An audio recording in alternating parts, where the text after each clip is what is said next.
He kōna ipurangi tēnei nā te reo irirangi o Aotearoa. This is Mediawatch. I'm Colin Peacock. This week we talked to the boss of the Māori media funding agency, Māngai Pāho, about a big rejig of Māori news and current affairs funding, which looks like it might mean less money spent on the kind of content we've been used to on TV up till now. And we'll talk to the Kiwi who's heading a new media think tank overseas that seems to be saying New Zealand isn't exactly punching above its weight supporting media freedom around the world. But first, the media have been telling us for years that any political party offering a CGT is DOA when it comes to the polls. So how did they react to Labor this week saying they'll do a capital gains tax next year, but not calling it that? A capital gains tax, it's a little bit like raising the retirement age. You could call it political kryptonite. Have you just handed the 2026 election to the National Party? I think New Zealanders understand that we need to make a change. That was the Labour Party leader Chris Hipkins on 3 News last Tuesday talking to the host Samantha Hayes, and plenty were calling its new capital gains tax, or targeted tax as he was calling it, political kryptonite. But Chris Hipkins painted the picture of a political idea whose time has now come. "It's New Zealand's time" was the headline on the Herald's front page the next morning. But the irony was, it wasn't the time they planned to launch it. The policy had leaked out to RNZ in advance, prompting an impromptu announcement on Tuesday morning after Chris Hipkins had cancelled his regular round of weekly news media interviews. On ZB's Drive show later that day, Heather Duplessis-Allen reckoned the Labour leader and his spokespeople were clearly under duress. And then they had to get ready and call themselves a rush job press conference for 10:30 where they all looked furious.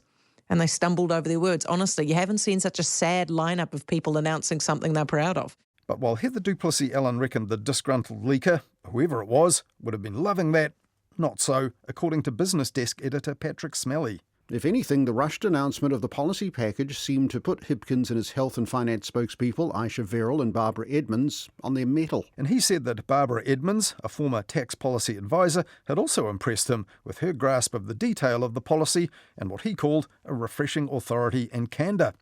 And while critics complained the Labour policy didn't go far enough to level up taxation, Patrick Smelly said, Labour has now ring-fenced CGT to a discrete and increasingly unloved part of the economy, property investment. By leaving out almost every other kind of asset, the target is too small for its opponents to make hay with. And as if to make that point, the main message on TVNZ's One News that night was what wasn't being taxed. The family home, farms, KiwiSaver, shares, business assets, inheritances and personal items like cars, boats, art and furniture will all be exempt. The tax will only apply to gains made after the 1st of July 2027. Any gains achieved before that date will not be taxed. 24 hours later, ZB's Heather Duplessis-Allen reckoned that the public would find the policy so left-wing that it had saved Christopher Luxon's leadership of the National Party and all but guaranteed an election win for him next year. But it turned out the policy wasn't cooked up by far-left redistributionists, but economists. Newsroom's senior political reporter Mark Dalder put it like this. Just in time for Halloween, Wellington witnessed a reanimation on Tuesday as Labour's capital gains tax, borrowing key elements from their then unheeded recommendations of the 2019 Tax Working Group report. "I think what this shows is that the moderates in the Labour Party have won," said Robin Oliver, a member of the Tax Working Group and a former Deputy Commissioner of Inland Revenue. And another of the Tax Working Group economists, Jeff Nightingale, told Business Desk, "It's sensible so far as it goes." And on Wednesday, Jeff Nightingale told Heather Duplessis-Allen on her ZB Drive show, it really wasn't that much of a departure from what we already do. We do tax some capital gains where they occur systematically and they start to look like income. So we tax financial arrangements, we tax property development, we tax payments around leases. And so we fire rifle shots in law at these. This week, the Herald's political editor Thomas Coughlin reckoned the policy would please businesses and households, as well as the party faithful, precisely because it's so mild it's progressive in name only, he said. While RNZ's political editor Craig McCulloch also stressed how moderate the new tax policy is. It's little more than an expanded bright line test, was his verdict. And the Post political editor Luke Malpass said the more it's criticised for being moderate, the more Chris Hipkins will be happy, as this is precisely the time to give it a go. Somewhere deep down, a lot of people sense that there's something a bit unsustainable about investment properties earning a big untaxed return while salary and wage earners are coughing up more and more of the national tax take. And on the front page of the Press on Wednesday, his analysis carried this heading: Labor's plan is to tax the sort of investments that are often speculative and unhelpful. And Luke Malpass also made the point that even though the Labour policy is mild, it's still quite a contrast between the left and the right for voters. Before the capital gains tax announcement, the Listener's political writer Daniel McLaughlin made a similar point last week, and that was about Labour's other policy that didn't go down so well with the commentators, the Future Fund. It's not an accident that Labour's first strike in the election campaign is a policy that could easily have come from a right-wing government. There may not be much to Labour's new idea, but it's something. And in politics, something will usually beat nothing, which is what National's currently selling us. And last month, at about the time those negative GDP figures for Q2 came out, Treasury's latest long-term fiscal outlook warned that current policies are not suitable or sustainable for the future. GST at 32% and a pension age of 72 were among Treasury's proposed solutions to the financial crunch coming down the track. And at that time, many in the media noted that the problems we face call for a bit of political bipartisanship. So maybe when it comes to the tax system, the media might be able to help by bringing the political parties together. Or maybe not. When Morning Report brought together Labour's Carmel Sepuloni and Nicola Willis on Wednesday, there wasn't a lot of common ground. You're making up an expansion when we certainly we've sort of ground to a halt here, I think. Let's talk about Guy Fawkes. And at precisely the same time on News Talk ZB, National's Mark Mitchell and Labour's Ginny Anderson weren't exactly on the same page either. You cannot trust Chris Hipkins on tax. We've got to do it differently, Mark. You know it's broken. Everyone's leaving, taking off on planes, 200 a day. Come on, get with the program. Nicola just says what everyone wants to hear. We need to change. Seize our future. Give our kids a future here in New Zealand. Jenny, have you been drinking? It's worth fighting for. Have you been drinking the multiple Gianni? Mark, nice to see you. And Jenny, good to see you and appreciate you covering it as well. See you next week. It's 8:22. And by Friday, the dust had settled a little, but when National's Paul Goldsmith and Labour's Deborah Russell were brought together on the Herald Now show, it was a similar story. Paul, that's a ridiculous thing to say. I'm sorry that you don't believe us, but we have said very clearly to New Zealanders that KiwiSaver will not be taxed. We have given our word on that. All right, ding, ding, ding. We're going to move on from capital gains taxes being... we didn't work out who would the leak, though. Who leaked the capital gains policy? And for now, the media have indeed moved on from the capital gains tax issue, but they've certainly given us a taste of the sort of debate we can expect in the election campaign next year.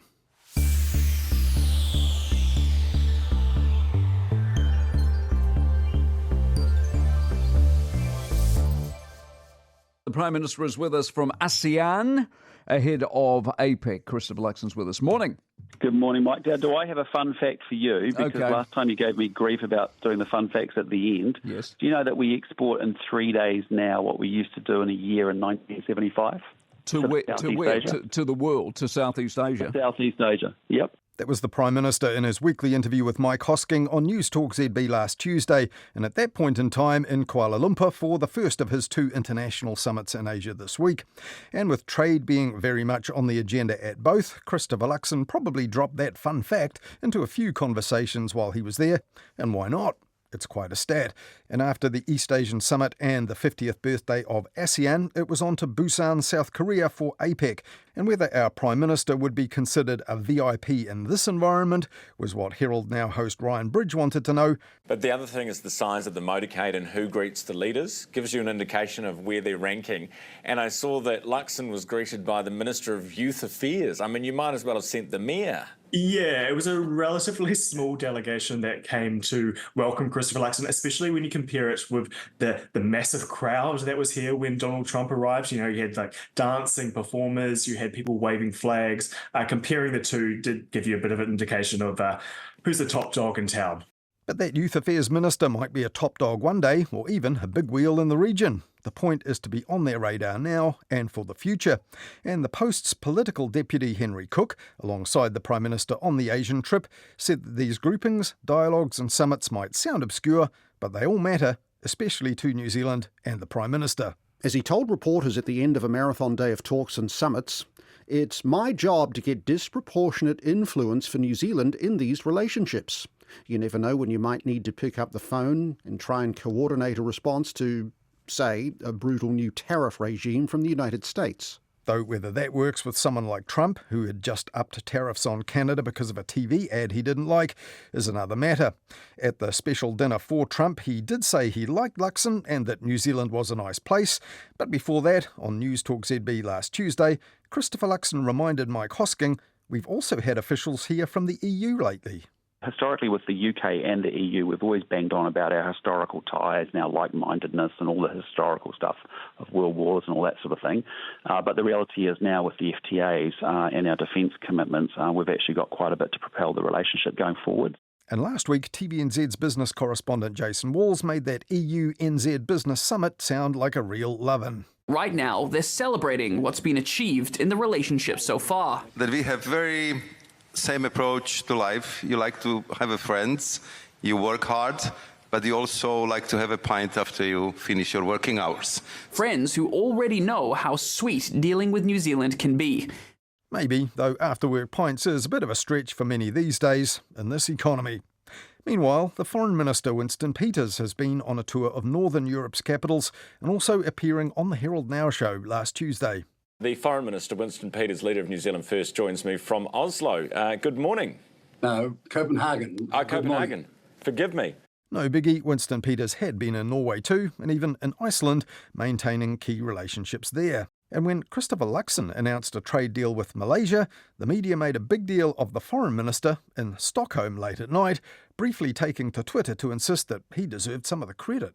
But with all that going on offshore, the other brother in our coalition, ACT leader David Seymour, stayed home, acting as Prime Minister.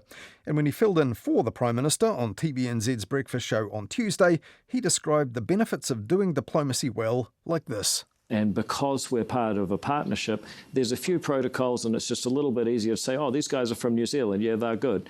And if the world does think these guys are good when they think of us, well, that's good. We also have an international reputation to uphold as honest actors up there with the Northern Europeans for transparency, probity and also media freedom, all stuff that healthy democracies need. But are we good guys on the cause of media freedom elsewhere around the world? Well, not according to a brand new measure, the International Media Freedom Support Index, which ranks 30 nations' support for international media freedom in their foreign policy, and that ranks us at the bottom end. All 30 states are members of both the OECD and the Media Freedom Coalition, whose members all signed a pledge to speak out and take action together, and we've been a member of that since 2021. But according to the Media Freedom Support Index, we're tied for 24th, and only Japan, South Korea and Slovenia do less for the cause. And New Zealand was the only country in the index not currently taking part meaningfully in the 3 multilateral initiatives supporting media freedom. Now that's doubly disappointing for one of the prime movers of the Media Freedom Support Index, Melanie Bunce, Professor of Journalism at St George's City University in London. She's also the first director of its newly established Centre for Media and Democracy, and she's also a New Zealander and a former columnist for the Otago Daily Times. Our index looks at 8 different criteria. We're considering how countries work diplomatically, the funding that they give, and also the support that they give to journalists in exile. And New Zealand does pretty poorly across all of those categories, actually. Ways in which New Zealand does poorly is that it has very low levels of participation and leadership in organisations working on media freedom globally. So just playing a really active role in initiatives designed to promote media freedom. And it's not because we're a small country. There's plenty of small countries that are doing a lot in this regard on the global stage. Many of the countries towards the top of the index have very pressing reasons to be considering these issues. And actually, when we launched the index in Vienna last week, we had ambassadors there from Lithuania and Sweden and Estonia. And these are countries that performed at the very, very top of the index. And they all said that, look, one of the reasons we really fight for this is because we are so close to Russia and we are, frankly, scared of the disinformation warfare that's coming from Russia and beyond. And therefore, we have a very strong kind of almost militaristic and security reasons to care about media freedom beyond our borders. But there's also lots of countries that aren't in the Baltic or Scandinavia who are doing much, much better on this index. So Canada's number 8, Australia's number 10 are doing more. But is it true, though, Melanie, on your index that if New Zealand just made a bit more of an effort to sit on committees and take a chairmanship of, I think there are 3 multilateral organisations you mentioned, if they'd just done a bit of that, they'd be higher up your list. Yep. And I mean, in actual fact, the cause of media freedom in countries where it really is an acute problem wouldn't much be advanced by that. Well, I think actually, like, these initiatives are really, really important. I mean, so New Zealand is a member of something called the Media Freedom Coalition, right? And New Zealand hasn't signed all of the statements that we're eligible to sign. And I'm not saying that signing those statements would make a major difference, but it is still surprising that we wouldn't do it. And the more countries that sign them and the more solidarity there is internationally, the more pressure that does put on the countries that would abuse and attack journalists. We don't want people in other countries not to be able to hold their political elites to account, because that leads to democratic backsliding globally in a way that makes the global order, less safe and secure. Well, coincidentally, this week we've had our Prime Minister overseas at the Asian Economic Forum and APEC, rubbing shoulders with Donald Trump, small talk about golf games and hairstyles and stuff like that. Reporters pressed him a lot, say, look, did you raise the tariff issue? Because Australia's got 10%, they slapped us with 15%. He really wouldn't say. I mean, the big ticket issues for the senior politicians are not going to be media freedom or any other civil society issue, are they? So are you saying this is actually best done not at, high level, people making statements, politicians, foreign ministers and so on, but at the level of these organisations and forums that people don't really hear about in their news diet in the same way they do when presidents and prime ministers get to meet? To say, if, as a state, you have a responsibility to stand up against another state if they are attacking and silencing journalists around the world. And so the Media Freedom Coalition, for example, was set up by the UK and Canada in partnership back in 2019. And it was set up in the wake of the murder of Jamal Khashoggi by Saudi Arabia in their embassy, and the idea that there was impunity for states who could murder journalists. And it was set up at a time when people were concerned, and still are, about the United States no longer playing a role kind of promoting and supporting democracy internationally, and indeed, Trump attacking journalists and really just trying to discredit people that criticised him. This might be problematic for the world order if some of the big, most powerful states on the global stage were no longer listening to criticism or allowing it, to take place as freely as it has historically. So these organisations and multilateral fora, like the Media Freedom Coalition, are countries making pledges to do something. And what our index is doing is saying, well, have they actually delivered on those promises?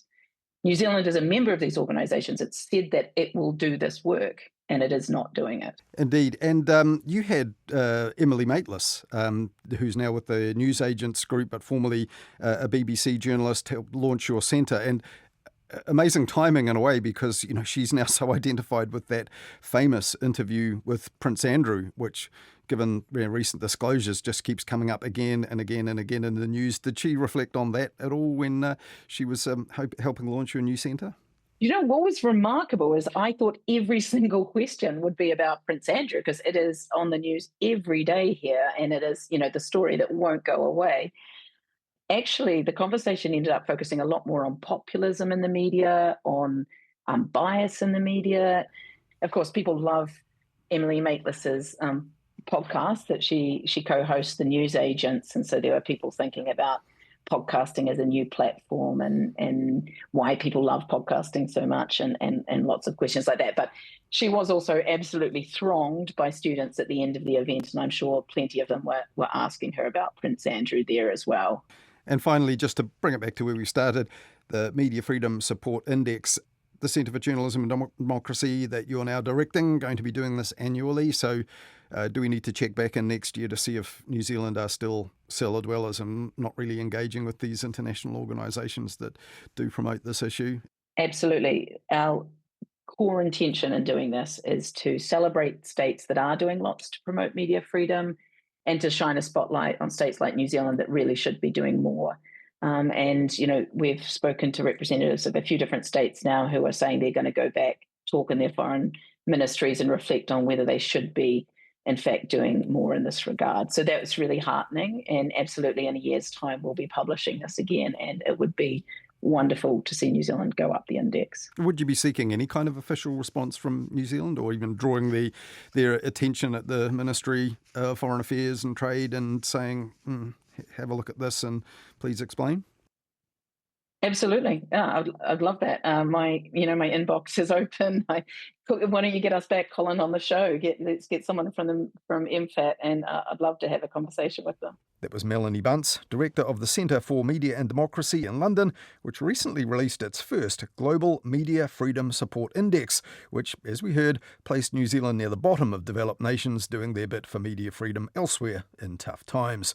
Melanie Bunce was previously also the head of journalism at City University, one of the UK's best regarded schools of journalism.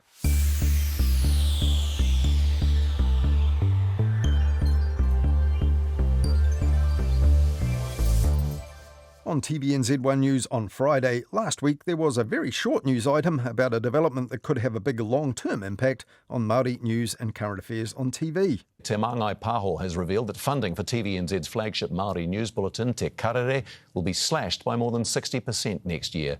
Earlier this month, the funding agency announced it was restructuring the way it funds Māori news and current affairs.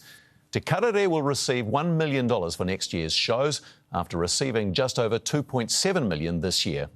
Meanwhile, Māori television has received $1.5 million to establish a new national Māori news hub. Now, in one sense, that wasn't news. The broadcasting funding agency Te Māngai Pāho significantly slashing funding for TVNZ's Te Karere had already been reported by One News a week earlier. It's been on our screens for 40 years. But the future of TVNZ's award-winning Māori news bulletin Te Karere and other Māori news outlets is up in the air, with broadcasting funding agency Te Māngai Pāho restructuring how it funds news and current affairs as it expects to receive less money from the government next year. And one of those other outlets was The Hui, one of few remaining weekly Māori current affairs shows on free-to-air television these days. Though uniquely, The Hui is also funded by New Zealand On Air, and the producers have said they will find a way to keep making the program, but almost certainly they'll have to make far fewer episodes of it. And earlier this month, Stuff's Glenn McConnell explained on 3 News this was also about Te Māngai Pāho changing the way it allocates about $11 million a year for news and the kind of news it wants in future. Now Te Māngai Pāho is looking to merge all of the country's Māori news services into one entity. It's calling that the News Hub, a name which may be familiar to some viewers. And last week, the funding of the National News Hub for Māori News on television, to the tune of $1.5 million, was also confirmed by Te Māngai Pāho. But the National Hub and the reduced funding had already been flagged way back in August, when Te Māngai Pāho published the latest documents inviting Māori news and current affairs producers to apply for funding. And that made it clear that regional providers of news would be backed with the reduced funding, and content in te reo would be prioritised as well. Now, back in 2020, Te Māngai Pāho allocated $5 million of funding for 3 years to expand Māori regional news providers like Te Heku Media in the north, Tahu in the South Island, and Okaha News based in Rotorua. And last week, Te Māngai Pāho announced nearly $5 million more for those news providers, and another 3. Whakatane-based Pukaya, formerly Tumeke FM, Taioro in Tairāwhiti, based on Tūranga FM in Gisborne, and in Taranaki, Te Reo o Te Uru, based on Te Koromako o Taranaki in New Plymouth. These providers will contribute weekly stories, articles, audio and live events to He Pātaka Kōrero, the new national news hub, for which Whakaata Māori, Māori Television, has been allocated $1.5 million.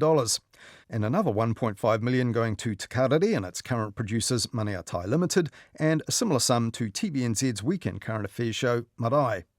The long-serving kaihautu at Te Māngai Pāho, Larry Parr, said in a statement that the latest decisions represent the future direction of Māori media and ensure that the content reaches people where they are. And he told the New Zealand Herald last week the majority of young Māori get their content from YouTube. But on Radio Wātea this week, the host Dale Husband pointed out urban Māori outlets like his own had been overlooked by this. Stations like ours in urban centres have missed out on the funding. You can't please everyone, Larry Parr told Dale Husband, sticking to his guns. This is going to be a big shakedown for all of us over the next 12 months. Our role is to make sure that there are equitable transition arrangements put in place, and also that everybody's clear about what our expectations are. It's a bold move from Māngai Pāho and its Chief Executive Larry Parr, but how will we see the difference? And I'm going to use we as the Māori media ecosystem, have been funding 3 national news services with Te Karere, whatever Whakaata Māori's doing, and the Radio Wātea service. You know, that's an extravagance that we can no longer afford, because it doesn't make any sense to be trying to compete with others in that space. So looking for more collaboration and getting, as a result of that, I believe, a wider range of stories, particularly geographically. So you want to encourage more regional content that can then go out via this hub, I guess, and into national outlets as well. But is that effectively coming at the expense of the sort of Māori news and current affairs programs like Marae and the Hui and others that people have become accustomed to? No, I don't think it will. Obviously Marae has been refunded, although it's going to be a fluent te reo program as opposed to the receptive program that it currently is. That was their choice. It wasn't our direction. I don't believe it's going to come as at the expense of national stories.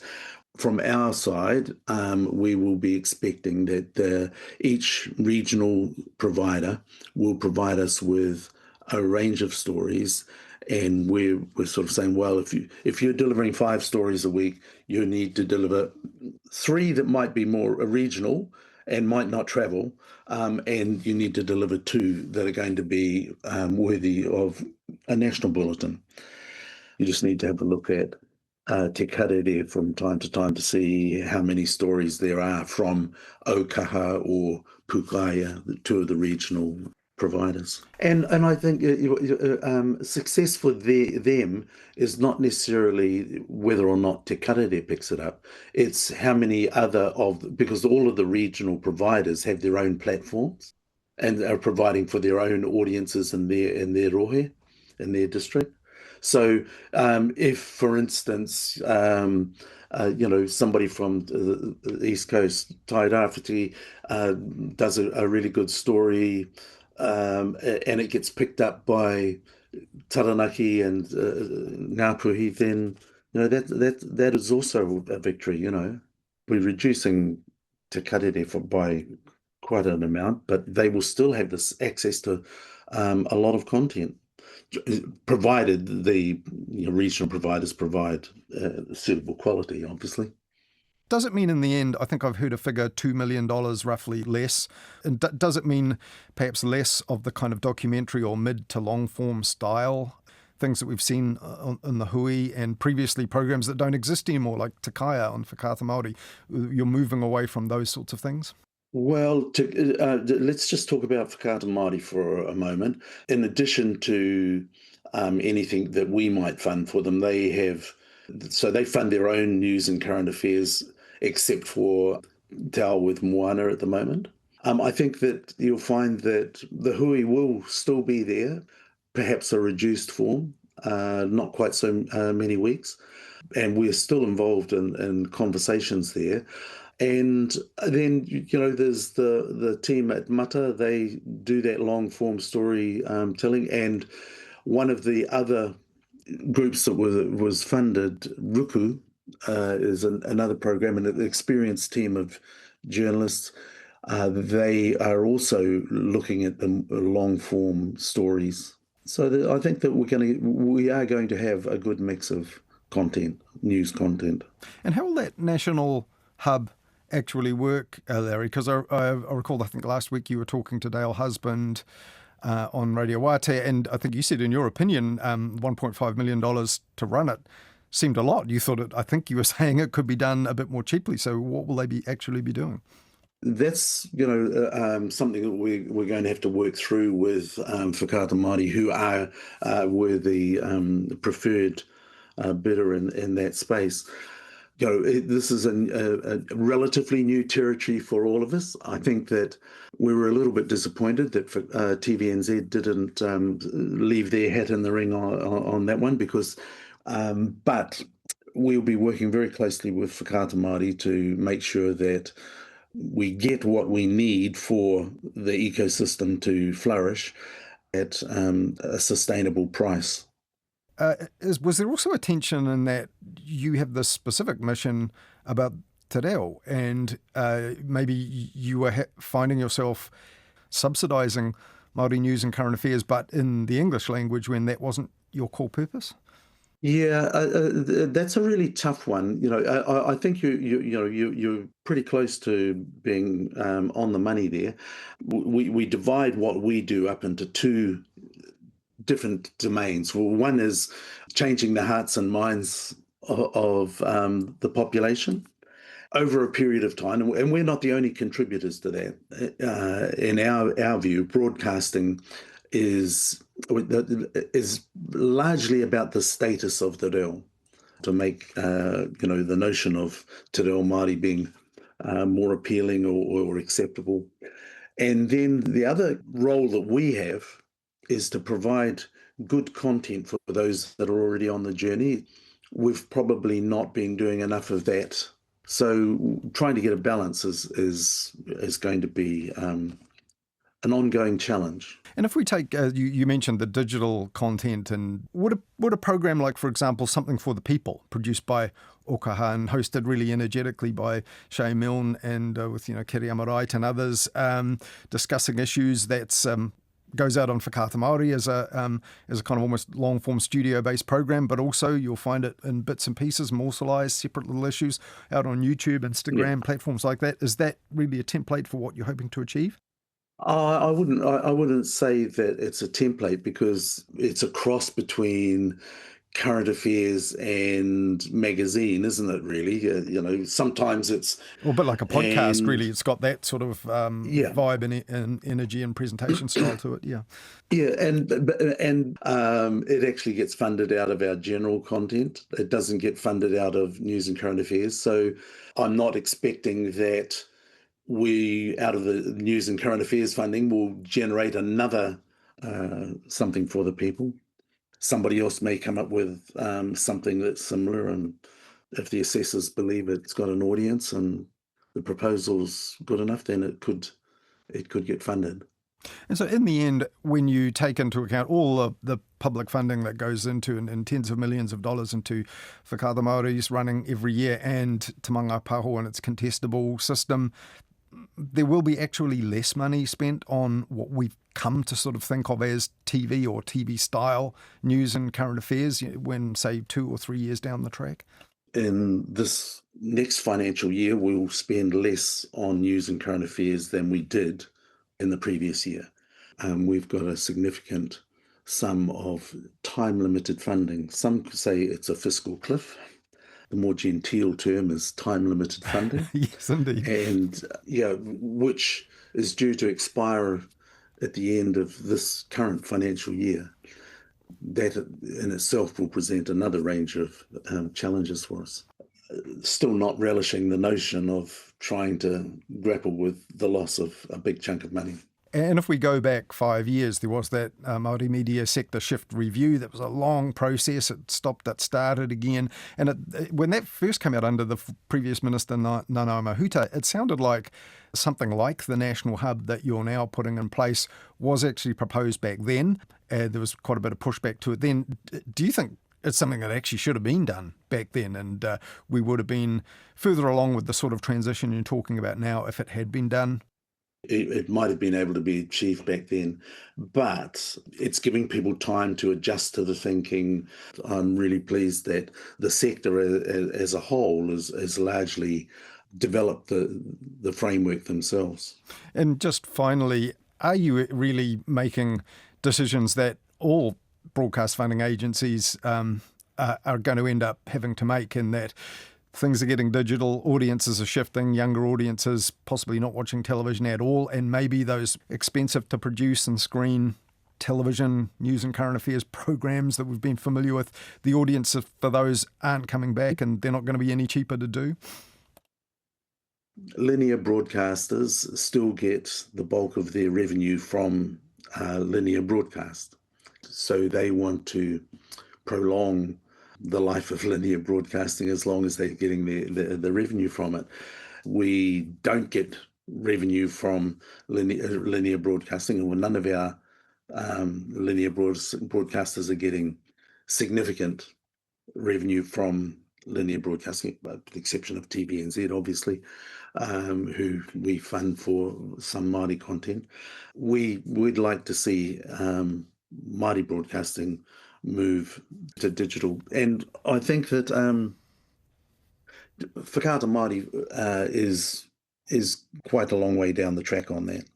With outfits like Te Hiku Media, they've been producing digital first and high quality video stories and storytelling for a while. Okaha, who we've mentioned. Some of the others I'm not quite so familiar with, but they can't be large outfits and possibly haven't been set up to employ, journalists and have newsrooms and that sort of thing. Is it a risk that they might find it difficult to produce the news and the volumes to contribute to this new hub you're basically requiring them to do?